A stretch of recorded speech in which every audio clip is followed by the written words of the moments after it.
옛날부터 한 30에서 40 펄 기준으로 많이 움직였어요. 근데 지금 20까지 펄 기준으로 20까지 내려온 거는요, 사실 많이 저렴하다고 볼 수 있어요. 미국 전화기 스토어를 가시면요, 10명 중에 8명은 아이폰을 쓴다고 하고요.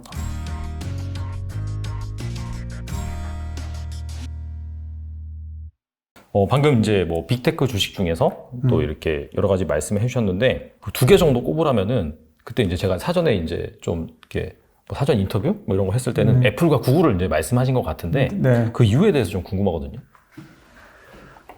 일단 지금 애플을 추천한 이유는요, 일단 시총이 제일 큰 기업이고, 네. 적어도 미국 주식 시장에서는요, 지금 오늘 사실 뉴스 보시면요, 애플이 시총 1위에서 2위로 내려갔다는 뉴스도 있어요. 아, 진짜요? 네, 아, 그 그럼... 사우디 그 오일 회사 지금 아람코. 네, 아람코가 내고. 또 이렇게 네, 네, 근데 와, 아무튼 이렇게 되는구나. 네, 지금 그만큼 지금 엄청 빠졌다는 거예요, 진짜. 네, 근데 아무튼 애플을 추천하는 이유는 일단 바이백도 있거든요. 이게. 괜찮다. 예. 네. 자사주 매입 소각. 네. 애플 같은 경우는 네. 현금비 그 캐시플로우랑 그 캐시가 워낙 탄탄해서 그 바이백도 있고 그냥 기업 자체가 굉장히 탄탄해요. 그리고 프로덕트 자체가 굉장히 스티키하고 일단 많은 투자자들이 기술주 중에서는 그래도 안전자산으로 생각하는 편이에요. 그런 면에서 봤을 때 막 테슬라 같이 좀 펄 높은 기업보다는 지금 환경에서는 애플이 조금 더 안전하다고 보시면 되고요. 구글은 사실 펄 자체가 제일 낮아요. 그 마이크로소프트, 애플, 구글 중에서 몇이에요 지금? 지금 폴드로 계산했을 때 20 정도밖에 안 돼요. 폴드로 계산했을 때 많이 내려온 거예요. 네네. 그리고 전체적인 펄이 항상 낮은 애는 낮고 히스토리컬 높은 애는 높을 수가 있거든요. 그렇죠. 에라 그런 게 높은 기업은 높을 수 있거든요. 네네네. 근데 구글은 옛날부터 한 30에서 40 펄 기준으로 많이 움직였어요.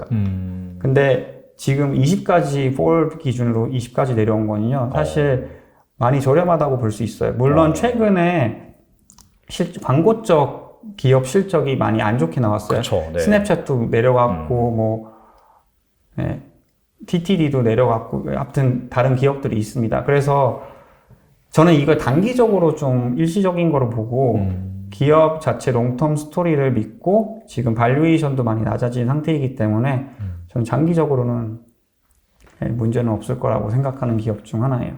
그래서 네, 사실 마소도 좋게 봐요. 근데 이 두 주식이 지금 환경에서는 조금 더 안전하다고 생각하는 편이에요. 왜냐면 마소는 발류에이션으로 볼 때 조금 더 비싼 상태이거든요. 그리고 지금 전체적으로 클라우드 소프트웨어 기업들이 좀 많이 하락하는 기간이 있어서 네, 그쪽 네, 또 한 번 설명해 드리면 그 클라우드 관련 주식들은 발류에이션이 조금 더 높아요.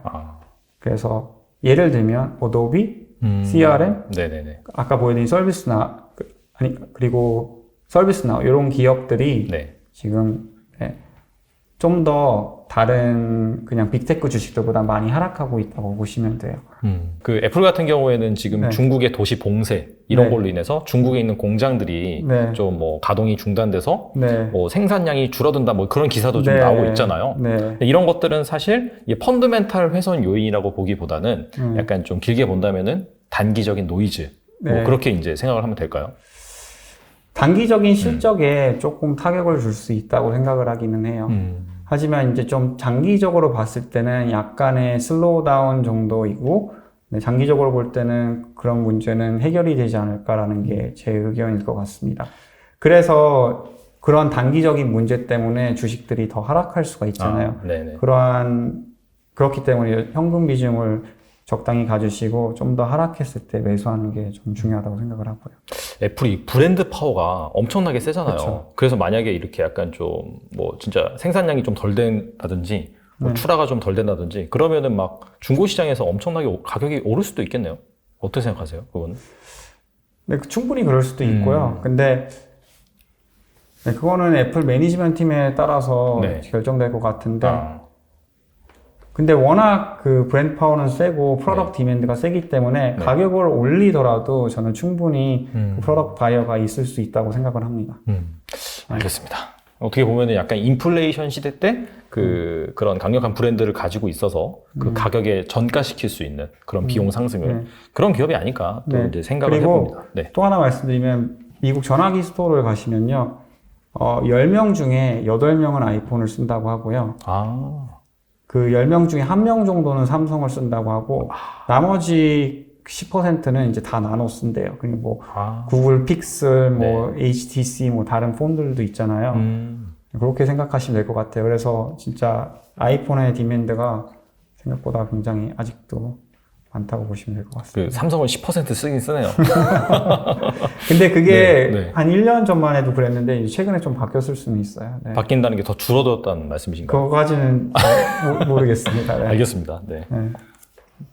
그리고 아까 이제 그 캐시우드, 그 아크 뭐 펀드 중에서 테슬라는 제외하고 나머지는 좀 투자하기 좀 힘들다. 그렇게 말씀하시잖아요. 그 테슬라가 좀 궁금해서 사실 뭐 서학김이라고 해서 우리나라 투자자이긴 한데 미국 주식을 투자하는 그런 분들을 이제 지칭하는 말이긴 한데 뭐 한때 계속해서 그 순매수 1위가 테슬라였긴 하거든요. 근데 이제 최근에 이제 많이 빠졌죠. 물론 이제 실적은 잘 나오고 있고 그런 상황이고. 하지만 그 테슬라를 둘러싸서 그 끊이지 않게 계속해서 나오고 있는 얘기가 GM이나 뭐 포드, 그 다음에 미국에서 또 일본의 그 도요타 점유율 상당하잖아요. 네. 이런 쪽에서 이제 전기차 본격적으로 출시를 하면 이 테슬라 약간 좀 이렇게 좀 소외되는 것이 아니냐 그런 얘기가 좀 나오고 있거든요. 네. 근데 이게 이제 뭐 사실 한국에서 뭐 애널리스트 리포트라든지 뭐 기사라든지 그런 걸로 봐서는 한계가 있는 것 같고 실제 그 미국 현지에서 이 테슬라의 약간 좀 그 브랜드 약간 어느 정도인지 궁금하긴 하거든요. 네, 일단 여러 가지 지금 질문을 하셨는데 네. 테슬라 자체가 네. 어마어마하게 많이 늘어났어요. 최근 1, 2년 사이에. 네네. 그건 확실합니다. 일단 테슬라는 엄청 많고 그리고 테슬라를 선호하는 사람이 생각보다 옛날보다 많아졌어요. 그만큼 미리 시작을 했고 미리 어드밴티지가 있다고 생각을 하기 때문에 그 브랜드 파워는 지금 확실히 인정되고 있다고 생각을 하고 있습니다. 그리고 일단 미국은 한국이랑 지금 시츄에이션이 달라요. 지금 한국에 제가 와서 방문을 하는데 테슬라가 강남에는 좀 보이긴 하는데 전체적으로 서울이나 뭐 봤을 때 많지는 않더라고요. 그렇게 제가 봤을 때는. 그래서 일단 미국은 충전소가 훨씬 많아요. 한국보다. 일단 땅덩어리가 넓기 때문에 충전소가 지금 훨씬 더 많이 생기고 있는 상태이고 그리고 바이든 정책에서도 확실히 밀고 있잖아요. 지금 예를 들면 에너지 가격이 이렇게 올라가고 있는데 지금 에너지 디맨드라도 줄이려면 전기차가 좀 더 많이 생산돼야 되잖아요. 그래서 저는 정부에서 이렇게 밀어줄 거라고 생각을 해요, 계속. 그러니까 이걸 전기차를 사면 뭐 이런 크레딧을 받을 수 있다, 뭐 태양광 에너지를 사용하면 뭐 이러한 뭐 혜택이 있다, 정부에서요. 그래서 그런 면에서 봤을 때 테슬라는 아직도 브랜드 파워가 있고 전기차는 앞으로 계속 늘어날 수밖에 없다고 생각되기 때문에 포드나 GM한테 뭐 크게 큰 영향을 받을 거라고 아직까지는 보고 있지는 않습니다. 미국 그 현지인들 같은 경우에는 포드나 GM에서 뭐 전기차를 만든다라고 해도 테슬라는 확실히 좀 브랜드 파워가 있기 때문에 굳이 뭐 포드나 GM으로 갈아탈 가능성은 낮다 그렇게 보면 되는 건가요? 그리고 포드는 어차피 추억으로 제 생각엔 전기차를 픽업 트럭. 픽업 트럭으로 쪽으로 더 에포트를 주는 것 같기 때문에 일단 세단 쪽이나 그런 쪽으로는 테슬라가 확실히 아직까지는 잡고 있다고 생각이 돼요. GM도 말씀하셨는데 뭐 스펙 관련으로 성장한 뭐 피스커 있고 로타운 모럴스 물론 지금 대폭락한 주식 중 하나지만 뭐 이런 것들 이런 주식들도 있어요. 그러니까 사실 컴페레러 자체는 아직 조금씩 생기고 있는데 아직까지 테슬라가 훨씬 더 그 기업들 위에 있다고 보시면 돼요. 그래서 실적으로나 뭐 제가 도로에 보이기 시작하면은 믿을 수 있겠지만 지금 상황으로 봤을 때는 테슬라가 크게 위협받을 거라고 생각하지는 않습니다. 약간 그 테슬라 그 뭐 주요 모델 3나 Y 같은 경우에는 약간 중고차 가격 방어도 상당히 잘 된다고 하더라고요. 그러니까. 알겠습니다. 뭐 사실 토요타 같은 경우에 아직까지는 뭐 의미 있는 전기차 모델을 출시하지 않아서 그렇죠. 이 부분은 뭐 사실 지금 상황에서 얘기할 부분은 아닌 것 같긴 해요. 알겠습니다. 뭐 지금까지 약간 포트폴리오 관점에서 또 주목해봐야 될 빅테크 주식, 그 다음에 에너지 주식 이렇게 말씀해 주셨는데 아무래도 좀 미국 현지에 계시다 보니까 네. 일반적으로 사람들이 많이 아는 그런 빅테크 주식 말고 또 약간 좀 사이즈는 작을 수 있지만은 그래도 좀 괜찮게 숫자가 좀 나오면서 성장할 만한 좀 그런 주식은 또 뭐가 있을까요? 제가 성장주 추천은 네. 사실 많은 주식을 추천해 드릴 수 있어요. 제가 주식 리스트는 많이 알고 있는데 문제는 지금 장기적으로 이런 주식들은 보셔야 돼요. 왜냐하면 성장주가 지금 섹터로 전체적으로 움직이고 있기 때문에 좋은 실적이 나와도 지금 좀 하락하고 있는 단계예요. 그렇죠. 그러니까 예를 들면요. 네네. 저는 데이터도 이 데이터 모니터링 시스템 관련 기업을 장기적으로는 좋게 봐요. 아. 근데 최근에 계속 하락하고 있는 상태인데 네. 지금 보시면 전혀 슬로우다운은 없어요. 물론 PER로 봤을 때는 비싼 편이에요. 근데 대부분 성장주들은요, 기술주 성장주는요, PER이 높은 편이에요. 왜냐하면은 미래를 보고 투자하는 거니까 PER이 높을 수밖에 없고, 얼마 전부터 흑자 전환하기 시작한 기업은 PER이 당연히 높을 수밖에 없어요. 왜냐하면 그렇죠. 방금 수익을 내기 시작을 했으니까요. 아마존도 옛날에는 EPS가 마이너스였고, 네. 구글도 초기 단계 때는 수익이 있는 기업은 아니었어요. 자, 근데 이런 기업이 저는 만약 우리가 지금 디플레이션 환경에 있다. 그러면 충분히 엄청나게 상승할 만한 기업이에요. 근데 보통 인플레이션이 있는 기간에서는요, 가치주가 많이 상승을 하고요. 성장주가 많이 내려갈 경우가 히스토리컬로 봤을 때 그런 경우가 굉장히 많았어요. 그렇죠. 그래서 그러한 시츄에이션에 지금 있는 상태이기 때문에 아무리 좋은 실적이 나와도 이 주식은 펄로 봤을 때 비싼 주식이구나. 이 주식은 지금 수익을 방금 내기 시작했기 때문에 수익성으로 봤을 땐 재무제표가 그렇게 탄탄하지 않구나. 그런 식으로 사람들이 생각을 하고 지금 전체적으로 하락을 하고 있죠. 근데 이런 주식을 잘 모니터링 하시고요. 나중에 인플레이션이 줄어들고 좀 전체적으로 몇 번 금리를 올린 다음에 좀 시장이 좀 스테이블라이즈 돼 있을 때 네. 그때 와치리스트에 넣으시고 이런 주식을 매수하시면요. 장기적으로는 충분히 많은 포텐이 있다고 생각을 해요. 왜냐하면 지금 경제적인 슬로우다운이 있는 환경에서도 이러한 매출 성장률을 보이는 기술주는 거의 없어요. 지금 그거는 말씀해 드릴 수 있습니다. 펀드도 지금 보시면 아직도 올라가고 있고요. 그러네요, 진짜. 이 기업은 구체적으로 뭐 어떤 기업이죠? 그 컴퓨터 소프트웨어 관련 기업인데요. 데이터 모니터링이고 서큐리티 관련, 그러니까 보안 관련. 보안이랑 데이터 모니터링 관련 기업 중 하나라고 보시면 될 것 같아요. 지금까지 이제 뭐 포트폴리오 구성하는 방법, 그다음에 그 중에서 눈여겨볼 만한 주식, 그다음에 뭐 리스크 그런 가지 말씀해 주셨는데 평소에 이제 좀 궁금한 게 어떻게 이제 종목을 발굴을 하시는지 네. 그게 궁금합니다. 네. 그거는 진짜 좀 디테일하게 갈 수도 있어요. 네네. 그래서 일단 저는 탑다운 어프로치를 좀 사용하는 편이에요. 제가 이번에도 확실히 깨달은 게 일단 시황과 섹터와 전체적인 흐름을 분석하는 게 어마어마하게 중요하다고 생각이 되고요.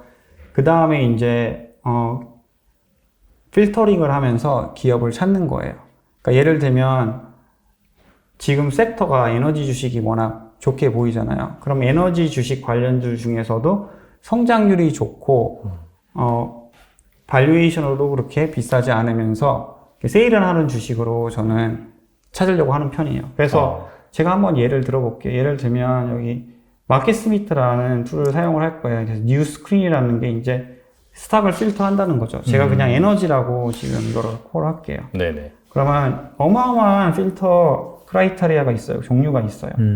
근데 그냥 간단하게 보여드릴게요. 그러니까 에너지 주식이 강세를 보이고 있기 때문에 제가 에너지 주식을 클릭을 할게요. 이 섹터 안에서도 이제 좀 저렴한 주식이 있나 찾을 수 있는 거죠. 그래서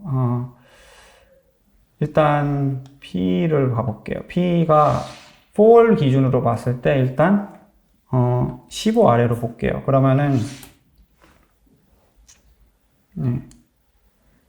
그러면 이제 341개의 주식주 중에서 164로 줄어들었어요. 네. 그 다음에 이제 나는 위험한 투자가 싫다. 이거는 뭐 사람들 크라이테리아에 따라서 다른데 저는 시총이 네. 좀 큰 주식이 좀 안전하잖아요. 그래서 10빌리언, 그러니까 large cap 수준인 거죠. 좀 큰 주식, 시총이 큰 주식으로 기준을 했을 때 이제 41개의 주식밖에 남지 않습니다. 그러면서 이제 여러분들이 더 많은 필터를 하실 수 있어요. 제가 아까 펀드 성장률에 대해서도 설명을 해드렸잖아요. 네. 그래서 뭐 펀드가 적어도 뭐 0% 이상, 그리고 뭐 올해 EPS 성장률이 예로 봤을 때 나는 적어도 뭐 70% 이상이어야 된다고 생각을 한다.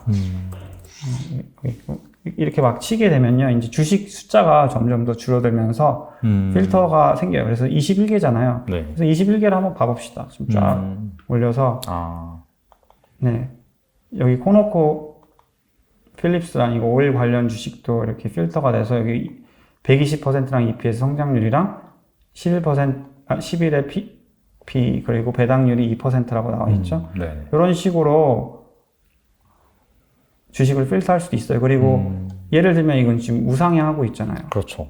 그래서 실적도 최근에 좋고 올해 EPS 성장률로 봤을 때, 그래서 여러분들이 매출이나 이 최근 쿼터 실적으로도 필터할 수 있고요. 여러 가지 초이스가 있습니다. 네.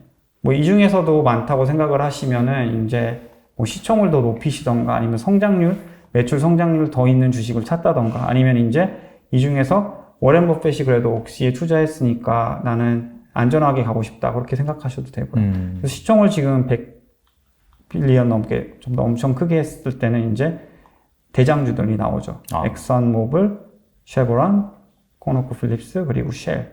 쉘 같은 경우는 사실 네덜란드 쪽이에요, 헤드쿼터가. 그래서 사실 미국 기업이 아니라서 좀 덜 힘을 받고 있다고 생각이 돼요. 펄이 낮은데도요. 네. 뭐 이렇게 보실 수도 있고요. 또 하나 여러분들이 어프로치 하실 수 있는 방법이, 주식은요 PE로도 봐도 되지만 제 생각에는 성장률 좋은 주식을 그럼 미싱아웃 할 수 있기 때문에 저는 forward PE로 보는 게 조금 더 정확하다고 생각하고 조금 더 좋다고 생각하는 편이에요. 그래서 forward PE로 봤을 때 지금 마이크론 테크놀로지 보이시죠? 5.3. 네네. 굉장히 낮은 편이에요.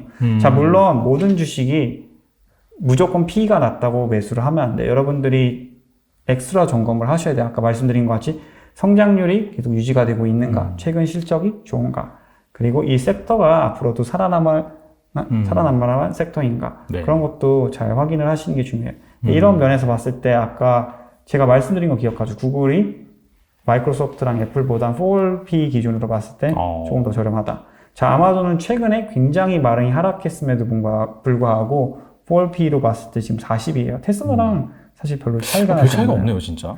이게 왜 그러냐면은 지금 그만큼 최근에 그 리비안 투자 적자가 에펙트가 있고 최근 마이너스 EPS 나온 게 큰 에펙트가 있는 거죠. 그래서 그런 면에서 봤을 때 지금 다시 내려가서 보여드리면 이 부분 보이시죠? 네. 마이너스 72%의 EPS 성장률, 이게 문제가 되는 거죠. 그거랑 최근 발표한 실적 보시면 마이너스 7.5라는 굉장히 안 좋은 EPS가 나온 상태이죠. 네. 그래서 종목을 고를 때 저는 일단 필터를 하고, 특히 아마존 같은 기업은 또 하나 말씀드리고 싶은 게 지금 온라인 세일즈가 많이 줄어들고 있잖아요. 아까 샤피파이 실적 보여드렸지만 굉장히 안 좋아요. 그러니까 언택트에서 지금 콘택트로 돈이 약간 옮겨지는 시대에 있거든요. 그러한 면에서 봤을 때 단기적으로 좀 탄력받기 힘든 상태인 거죠, 아마존이. 네.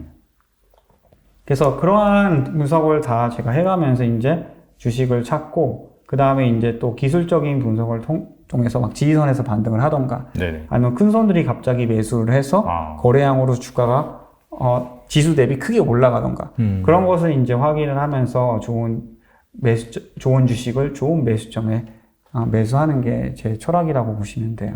그럼 전반적으로 이제 발굴을 할 때는 뭐 밸류에이션이라든지 그 다음에 뭐 약간 성장성. 좋은 산업이 어디 있는지 네. 약간 그런 관점에서 탑다운으로 접근을 하시고 뭐 약간 매수 매도 타점 같은 경우에는 앞서서 보여주시던 그런 기술적인 그런 부분을 감안을 해서 하신다. 그렇게 이제 이해하면 될까요? 네. 알겠습니다. 오늘 미주모님 나와주셔서 좋은 말씀 뭐 많이 해주셨는데 끝으로 약간 좀 힘들어하고 있는 이제 시청자들을 위해서 한 말씀 해주신다면은 뭐가 있을까요? 자, 그래서 제가 차트를 하나 준비를 했어요. 이게 그 나스닥 차트인데요. 일단 주봉으로 봐봤을 때 여러분들 지금 하락장을 좀 줌아웃해서 2009년부터 보여드리면요. 지금 최근에 주가가 어마어마하게 하락하긴 했지만 여러분들이 이 하락장 때문에 주식시장을 떠나시면 앞으로 이마만큼의 게인을 놓치실 수가 있어요. 저는 그래서 이런 긍정적인 멘트로 마무리해드리고 싶어요. 그러니까 예를 들면 2015년에도 처음으로 금리를 올리는 기간이었어요. 그때 중국도 문제가 많았고요. 근데 결국 변동성 있게 움직이다가 그 기간 후 주가가 우상향했죠. 자, 그 다음에 2018년 때도 엔비디아, 애플 이런 주식들이 실적이 많이 안 좋았고 그때 기업이 슬로우 다운이 있을 때 연준이 금리까지 올려서 주가가 많이 하락했었죠. 결국 근데 이것도 회복하고 주가가 많이 올라갔었습니다. 네. 자, 마지막으로 코로나 때 네. 기억을 하시죠. 코로나 때 거의 지구가 멸망하듯이 갑자기 주가가 어마어마하게 하락을 했었지만 네. 결국은 연준이 스텝인해서 자산 매입을 하면서 그리고 금리도 그리고 지로 금리가 되면서 네네. 어마어마하게 주가가 상승을 했었죠. 자, 지금은 조금 힘든 기간이긴 해요. 왜냐하면 이때는 연준이 도와주긴 했지만 지금은 연준이 우리를 도와줄 수는 없는 기간이에요. 왜냐하면 인플레이션을 잡는 게 더 그렇죠. 중요하니까요. 네네. 그래서 단기적인 하락은 약간 더 있을 수는 있어요. 하지만 제가 전체적으로 지금 분석을 해봤을 때 기업이 실적이 그렇게 나쁘지는 않은 상태이고 그리고 이미 금리 많이 올리는 거는 주가에 많이 포함이 돼 있다고 저는 생각을 하는 편이에요. 이미 어마어마한 지금 하락을 했습니다. 특히 성장주 같은 경우는 80, 90%까지 하락을 한 상태이고요. 그래서 조금만 더 참으시고 지금 남은 현금을 천천히 보수적으로 사용하시면서 좋은 주식에 분할 매수를 하시면요. 장기적으로 볼 때 미국 주식시장은 다시 충분히 일어설 만하다고 저는 보고 있습니다. 그래서 이런 긍정적인 멘트로 마무리해드리고 싶고요. 하지만 여러분들이 지금 주식을 투자하실 때 적자 기업 그리고 EPS가 마이너스가 돼가는 기업 이런 기업은 아직도 조금 피하시는 게 안전하지 않을까 생각이 듭니다. 약간 좀 길게 차트를 보여주시면서 딱 보니까 정말 좀 어떻게 본다면은 주식시장이 사실 자본주의 사회가 계속해서 영속하는 한 계속해서 이제 커질 수밖에 없잖아요. 그런 그 과정 중에 하나다. 그렇게 약간 좀 생각이 되네요. 그래서 약간 좀 안도가 되는 것 같긴 합니다.